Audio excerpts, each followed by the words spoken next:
Awesome. We have our Naxos neighbors with us now. We have Joanne and Adam, and I'm just going to let them take it away because they're going to describe their work better than I ever could. But they're amazing. I'm so happy that they're here, and I'm happy to get a chance to meet them.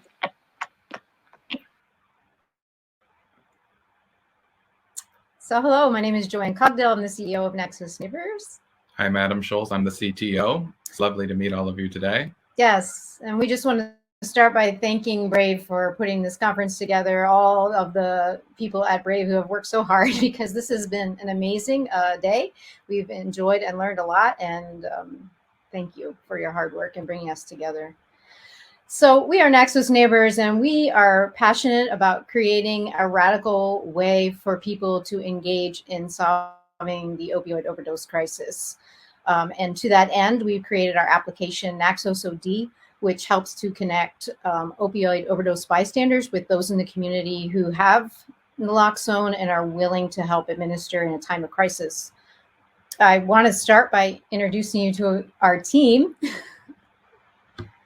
So we are in South Bend, Indiana, and I have heard a number of people speak today about hackathons and how important they've been to their progress, and the same is true for our team. So on our team, we have 2 students who presented the idea for this app at a hackathon, and the person who had this vision is our CMO, Kirk Hoy. And Kirk is himself in recovery from opioid use disorder, and Kirk almost lost his life to an overdose when a bystander left him and did not call 911. And in Kirk's lifetime, he also has been a bystander who did not call 911 out of fear and shame. And in addition, Kirk lost a close friend to opioid overdose when a bystander pushed her out of a vehicle and did not call 911. And so when I met Kirk and heard his very compelling stories, that is when I decided to do the research. I myself was fairly ignorant about opioid overdose and did not know anything about Narcan at the time. Well, I won't say at the time, but shortly before that, I had not until I, as an instructor, had a student overdose and did not know that the student was overdosing. All of this is quite enraging to me that in this day and time, and this far into the epidemic, that someone like myself as an educator didn't even know. And so in doing the research, this is what I discovered. I discovered that 40 to 60% of opioid overdoses happen with a bystander present, and those bystanders administer naloxone less than 6% of the time, and they call 911 less than 50% of the time. So as someone with a public health background, I can't even explain the shock that I felt when I learned that the things that we know are tried and true about public health education, like teaching people about a drug and how to administer it and how to save a life, were not being done, and were clearly what needed to be done to help save lives. I've heard a lot of people speak today about doing way more radical things than that. But that simple thing that we already know how to do, to find out that it was not being done, there is no federal effort, no national effort in the United States.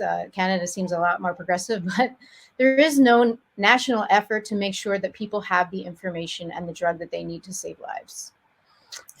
Joanne, I'm so sorry. Your slides are not forwarding, so if you don't mind putting it in a slideshow mode. Thanks. I know that can be so disruptive. It's okay. And now I've disrupted the flow. And there we go. No all right. You see it now. Yes, we see it now. Thank you. Thank you. Yeah, so all I can say is there aren't words for how shocked I am that this is where we are, at least 10 years of increasing loss of lives. And so many people have already eloquently said that today. but it's just unfathomable. It's unacceptable. And that is probably the best word I can use to describe how I felt, is that at that moment, I knew that we needed to do something. We needed to do something now because this is a completely solvable problem. It doesn't require high tech, and it doesn't require anything that hasn't been tried before in terms of education. So that's what we set out to do. We set out to increase awareness and carry of naloxone and to help normalize it, and also to do the more challenging thing, which is to create the technology to provide that alternative to calling 911 directly, which is keeping so many people from getting the help that's needed. So in order to do this, we have to have a vision. It's really important because, as many people have already expressed, this is hard work. It's hard work. And if you're not committed to it, it's not going to happen. And it's not that people haven't tried this before. So we knew we needed a vision. And technology is critical to everything that we do. But I think one of the most overlooked elements of the technology is the fact that it is an extremely important motivational tool for people to engage. And so I wanted to say that we, for one, have a vision for communities to be motivated and to desire to be engaged in solving this problem. In addition, we envision communities where no one should ever fear getting help in an emergency when someone's life is at risk. And in order to do that, we want to help provide alternative ways to reach that life-saving drug as many ways as we can to the closest available person that can help. And finally, we envision communities where a person who wants access to treatment or harm reduction can get it immediately when they want it. So how are we going to do this? Well, we have a twofold approach, which involves the education and the technology. I'm just going to keep moving. So the education is, again, it's not the part that needs the innovation, but I will say that I do believe that part of the trauma of all this is the stigma, at least for me, that is the traumatic part. And so the education alone is not enough, and we don't know why. Well, there's research why, but why are only 6% of people who are present administering Narcan? Is it because of education? Is it because of carry? Is it because of stigma? So all of those things need to be addressed. Is it because of access to naloxone? So one of the things that we have done so far is we have partnered with Bendable in our community, which is just a library resource that helps to educate the community about important issues. And so we are educating our neighbor responders to understand all of this information on your screen. But in addition, we want to do more than that because we know we need the whole community to be aware and engaged. And so we're partnering with Bendable to bring information about overdose to our community.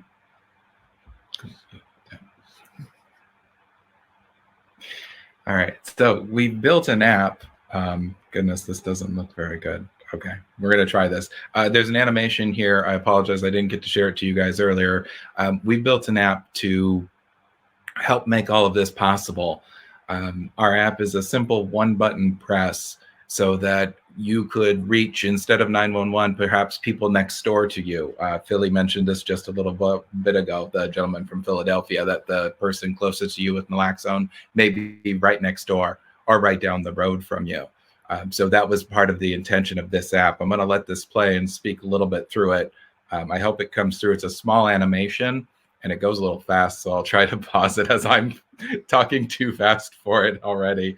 On the left-hand side is you're a requester, and of course we're working with anonymity as well. You would tap the button on your phone to say somebody is overdosing, and on the right-hand side, that's going to come through in the responder.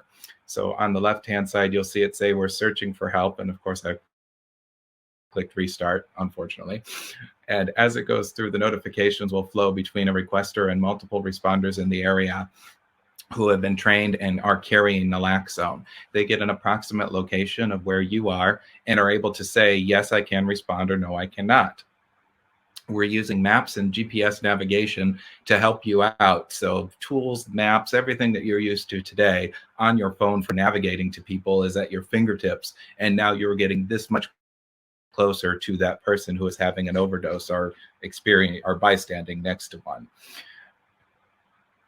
When you come by, the requester was notified that help has arrived to say that you are here, and that way you can navigate and look at them. I apologize. We are excuse me, our app shows how to give out Narcan, and there are some screens there that are a little bit under development. So I apologize for that. And what happens there is the screens are informative and educational. So at your fingertips, you have a quick tutorial of how do I do this? We're in Indiana, and we have nasal Narcan being distributed by our health department and is available for us to use. So that's our basis. We did not have the injection here in Indiana for what they did. I don't have the details on all the law stuff there. And then to wrap up this bumbling speech that I'm giving you is at the end, there's a series of questions. So for our data gathering and information as well, we check on, did a responder arrive? Was anybody harmed? How did everything go? And so on. So I'll pass it back to my more eloquent partner here for some more talking. You have another slide, Adam. I'm bumbling up. And she's telling me I have another slide. So of course, terribly sorry, folks. See, she's the talker. I'm the programmer tech guy. So, all right, I'm really showing out today. So, anyways, we're using the technology here to put it in your hands. We're using GPS, and we didn't show it because we're not trying to go through the app, and I'm going to blow all our time out here. But we can chat and find requesters faster. So the GPS is as accurate as you could ever be. And you can put in a chat message that says, I am on the left side of the house. Look for a blue sign. Come find me. And again, this is all about requesting the naloxone without fear, that it's anonymous. We're here as a no judgment community. We want to help save your life. We want to help save the life of whom you're next to or near. Go ahead. So lessons learned. When we started this journey to figure out what we needed to do to solve this problem, we spoke with anyone in this space who had tried to do this before. So you might recognize some of those people there on this list. Some of them reached out to us because we weren't aware of them. But what we learned is that these people really struggled with implementing this similar type of application. And what we learned is that without the support of the opioid using community, you've got nothing. So some of these applications were launched without that and didn't work. And also that it's critically important to figure out who is going to fund this. So that was another reason that a lot of these did not move forward, even though they had similar applications. There's only one on here who tried. Well, I don't know about Brave's situation though, but Beacon is the only other one here who has a way for the bystander to contact help without directly calling 911. The other ones are directly calling. So some of the things that have been successful for us are the community support. So when we started this journey, we started with recovery coaches in our community. We have an amazing people that work here reaching out every day, trying to save lives. And we knew that they were the people we needed to talk to. And they have been nothing but supportive and very impatient at this point because we have not launched our app yet. We are planning to launch it in the spring. And they have maybe been short in patience with us, but they've been determined that, yes, this is a needed product. And yes, we want to help you make it happen. And we couldn't be where we are without their support today. In addition, we've raised a small amount of funding from 3 entrepreneurial organizations. So we are not a nonprofit. We are a for-profit company, and we have struggled with our business model. We have to make our proof of concept, and we have entrepreneur organizations that are supporting us in that we are a novel technology. But then we have nonprofits that want to partner with us if we do succeed in our proof of concept and get the data that we need. So we are navigating that kind of tricky landscape at this point.